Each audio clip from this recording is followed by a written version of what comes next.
Don't You Look Nice. Don't You Look Nice? Now, what is the color? What color is this? This is I think This it's is burgundy, or burgundy. Is it, Yes, that's very good. Yeah. Wow, you specified the shade, and you're not even gay. It's unbelievable. Questionable. My father, totally colorblind. My father would have been like, "Oh, nice black suit." Well, that was the way it was. What, people were colorblind in that generation? No, but they were. Guys were like, "Hey, it's black, it's blue." Yeah. My husband whose father was a tailor in the 50s and 60s, head tailor for Botany 500. As an African-American man back then, that was a big, big deal. And so Jerry really knows, he taught me this is a placket and this is the lapel. I didn't know that stuff. I didn't get that gay gene. You got the other ones. I did. Mario Cantone, everybody, star of stage and screen. Most recently completed the second season, and then there was that. I'm sorry. And Just Like That. And Just Like That. I have to correct him. I have to do this to every straight man who is afraid to admit they watch it for fear they will cross over to the dark side. I've watched every episode. I know you have. Yeah, I just want to call it Sex in the City. That's all. I know. I get it. Yeah, and Just Like That. This is the fourth of 5 nights. Back to the work at hand. That Mario is spending with us. He programmed all these nights of creepy cinema here in October, leading up to Halloween next week. Yes. Tonight, 2 good ones. Magic up first, and then we'll get to Faye Dunaway and Tommy Lee Jones and the Eyes of Laura Mars. 2 movies from the 70s. This is Anthony Hopkins and Ann-Margret. And Burgess Meredith, who is really wonderful in this. I read this book when it came out. I remember having the paperback on my bedside, and I read this book. And at the time, I didn't realize who William Goldman was. Yeah, he adapted his own novel for the screen, which is a big reason of why this is good. Right? Absolutely. It got Anthony Hopkins at a time when he was not Anthony Hopkins yet. 1978. Yeah. It's funny how his career, he became the star he became and the revered actor he is at a much later in age. So, yeah, he was revered by other actors already. Everybody who worked with him knew what he brought to the table. He was the real deal. And Ann-Margret is beautiful in this. She's terrific. And Richard Attenborough directed this. Directed by Richard Attenborough. There's some heavy hitters at the front of this film. I mean, it's really good. It's a complicated a story. It's a showbiz story, but it is also serves as a old school chiller. It's more your psychological terror, right? I mean, there's not some force working from beyond the grave or anything here. No. Everything is grounded in reality. You mentioned Ann-Margret, who they do everything they can to make her look like she'd own a hotel nobody goes to in upstate New York and not a man pays attention to her. Can't help it. You can give her no makeup. She's a hell of an actress, and she got very good reviews for this movie. She is a terrific actress. She's great. William Goldman, everything he touched generally turned to gold, and he knew what he was doing. This is a terrific screenplay. So many great lines in it. I'm going to give you one ahead of time. It involves Burgess Meredith. He plays a character clearly based on the super agent Swifty Lazar. Yeah. He's so good. Is he over the top? Yeah. He utters the line, "What's the first rule of being an agent?" As an actor, you may know this, but the answer is that an actor killed Lincoln. Yeah. I had never heard that line. That's so before. great. What's the first rule of being an agent? That an actor killed Lincoln. It's great. Yeah. He said he like you said, he modeled it after Swifty Lazar, and he tried to speak the way Swifty did, where people would have to lean in to you. Yeah, because sometimes he says these great things, and then other times he's almost muttering. There's a great scene early on when he's introducing David Ogden Stiers, who you all will remember from MASH as Major Winchester. He plays like a network executive who's coming to see Anthony Hopkins, who's a rising magician on stage. And Meredith's trying to sell David Ogden Stiers that this guy's going to be a star. That scene is so good. He just looks at him like, he's like, just wait. Oh, just wait. The surety that he has. He's just, is that a word, surety? Mm-hmm. He's just like, yeah, I know what I got. I know talent. I know how to pick my clients. It's just so. Not only do I know what I got, but I know that you're seconds away from seeing it. You don't see it yet, but I'm going to just sit here until you see it, and then you're going to look at me. It's beautifully played. Yeah. Burgess Meredith knew a lot of agents in his day, and he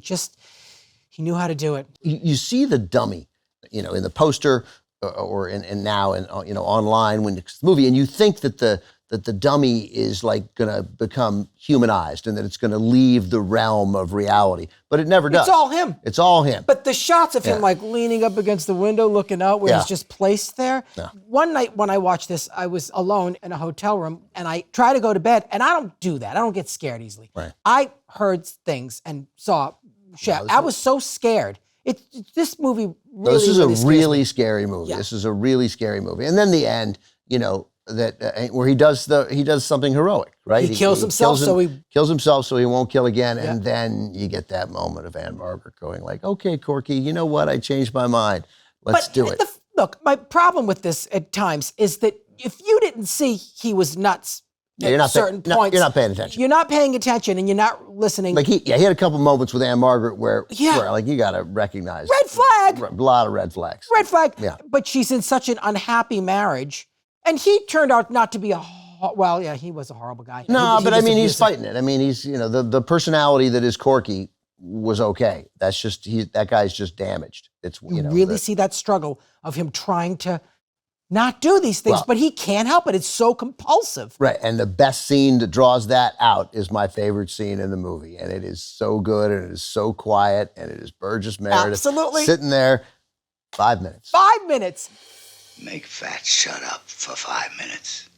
And then he's got to talk. He's like, I can't sit in this silence. I cannot sit in this silence. And I'm sorry I couldn't do it. He goes, I didn't think you could. No. So let's talk about Swifty Lazar for a sec. So Swifty Lazar, everybody knows, sort of most famously later in his life as Richard Nixon's agent. But I'm just going to read a partial list of clients of Swifty Lazar. Apparently, Humphrey Bogart gave him the name because he closed so many deals so quickly for Bogey that he called him Swifty, right? Irving Lazar is his name.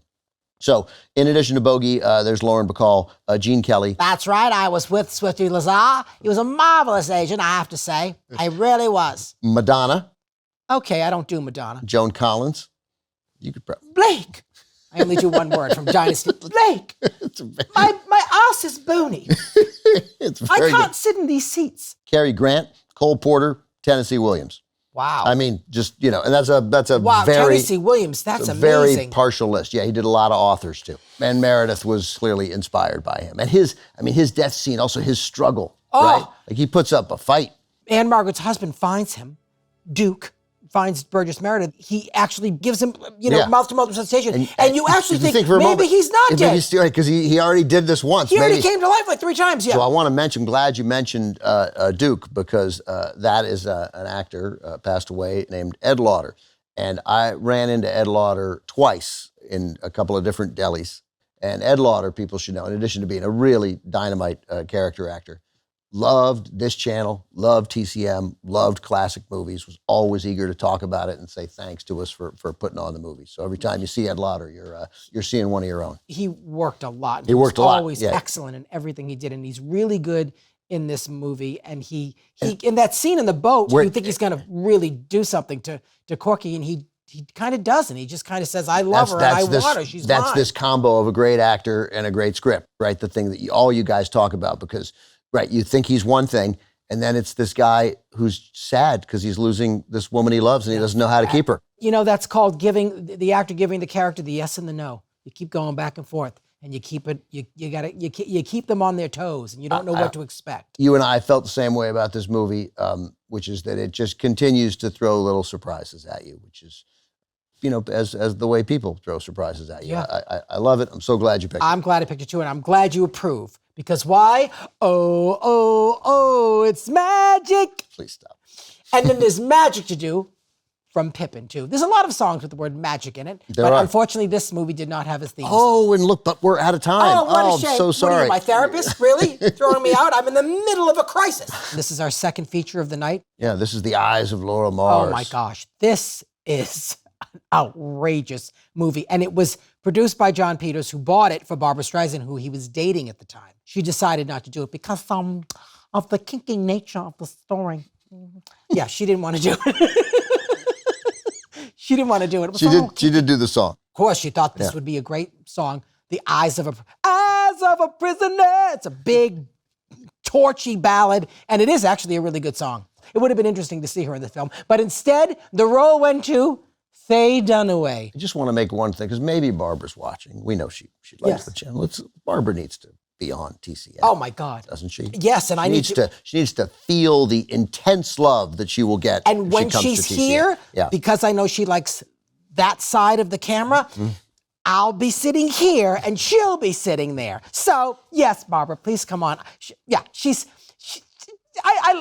would have been really interesting to see her in this, but Faye Dunaway did it, and Tommy Lee Jones, who is just so handsome in this also. And it's so 70s, the fashion, the music, it's really big. And when you see it now, you just go, that's what we were wearing back then? What happened? But, There's such promise with 11 years earlier with, Faye and Bonnie and Clyde Of course. reinventing fashion.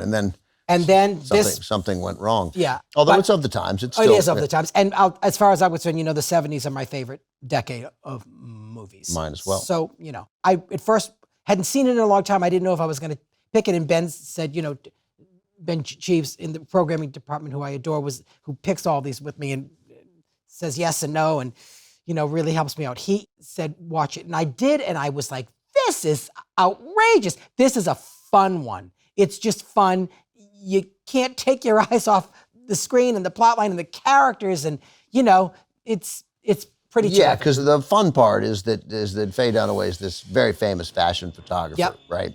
And then as these murders start to happen around her through her eyes, she's Laura Marsh. She can see Where the crime, where it's happening, where it's happening. which is absurd, but somehow Yeah. works once you decide it. So I think You have to give in, Ben. you have to give in. I think a big part of the success here, because they're surrounded with these heavy hitter actors. Renee Aubergenois, Yes. Brad Dourif, Yep. Raul Julia. Raul Julia, what a presence. What a face. And Brad Dourif, who I love, Billy Bibbit from One Flew Over the Cuckoo's Nest, he was fantastic. Renee, the gay character that they never say is gay, but is gay. They just kind of place them there. It's pretty over the top, but that's what makes this really an enjoyable movie. I didn't think it was Tommy Lee Jones You didn't, huh? until he crashes through the window at the end. I'm like, how would he be there? I go, oh my God, it's him. But that's only 90 seconds before we find out it's him anyway. It's him. Yeah. Yeah. It's kind of a coincidence that it's him because he's the cop, he's the detective that's working. No, I'm with- sure it doesn't make any It sense. makes no sense. Yeah. But it's great that it's him. But also, this is something that is an issue for every TCM fan, is that part of the reason you don't think it's him is because at this point, as we watch now, you're like, well, it's Tommy Lee Jones. He's not going to be the killer, right? But in 1978, that didn't exist yet, right? This is just a young, up-and-coming actor, and this was an interesting role, and he took it. Yes, he was so electric looking. But Faye Dunaway is terrific in this. I love Faye Dunaway. I think she's an incredible actress. She's one of the last of the great stars. When we had her at the TCM Classic Film Festival in, 2016, we did a live conversation with her for a couple hours in front of an audience. I introduced her by pointing out that this is a woman who was in Bonnie and Clyde, the Thomas Crown Affair, 3 Days of the Condor, Yeah. Chinatown, and Network between 1967 and 1976. This is basically the movie she made next. There might have been one more in between, I think, maybe The Arrangement. But it's not an accident that these 5 sort of seminal movies of this great era, and she's the leading lady in every single one of them. Yeah. She's a remarkable actress. Remarkable. And Yeah. she's still here and she's still, a great, you see her, it's like seeing, Joan Crawford. I know she played Joan Crawford, but I mean that in the best way because I love Joan Crawford. She was not willing during that conversation, which many people saw that conversation and on TCM, but she did not want to talk about Mommy Dearest. And what she needs to know is she was magnificent That's right. in The Mommy movie- Dearest. the Say mo- what you want about the film. She's phenomenal in Mommy Big part of the Dearest. problem is that nobody in that movie rises up to Faye's level. Nobody. Yeah, it's like Nobody. they're in a different movie and she's in the movie that you want to watch. I completely agree. I think she's an electrifying actress. So we did promise last week What?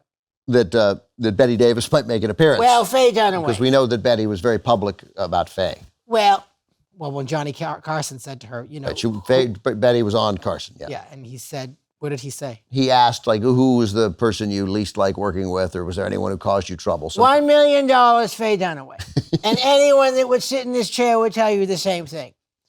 Well, we were making a picture about Amy Simple McPherson, who was an evangelist. She was Amy. I was her mother. this is so accurate.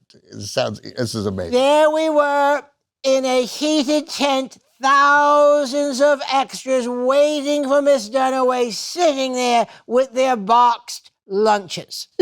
1 hour, 2 hours, 3 damn hours. I had to entertain the troops and sing I've Written a Letter to Daddy, which I did.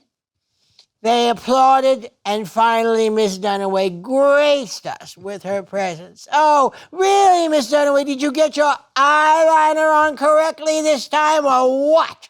Yeah, she didn't like her. Yeah, and not. And meanwhile, Crawford, ironically, in this book called Conversations with Joan Crawford, said about Faye Dunaway that she was the new great actress, that she was the one. She was the up-and-coming one. Dunaway is a flat-out brilliant actress. Brilliant. So she didn't get along with Betty Davis. That happens. Yeah. You know, because we're talking about Joan Crawford and Betty Davis, because that's what Faye Dunaway is. She is a throwback to those great stars of their day, and that doesn't exist anymore. No. I mean, to me, it's like her, and on stage, especially, it's Kathleen Turner, who is she's a great star, and that's Kathleen Turner is a great star. I did Who's Afraid of Virginia Woolf, and it was a fantastic. I was robbed of the Tony Award that year. I really was. Ben Mankiewicz, I want to take you up those stairs and have fun with you. Thank you. I've been divorced from my husband Jay for quite some time. Kathleen, thank you very much. You're welcome so much. One more night we have together, Halloween, When a Stranger Calls, and Sorry, Wrong Number. 2 terrifying, horrifying phone pictures. Phone pictures. Yeah, I call them phone pictures. That's next week. We will see you then.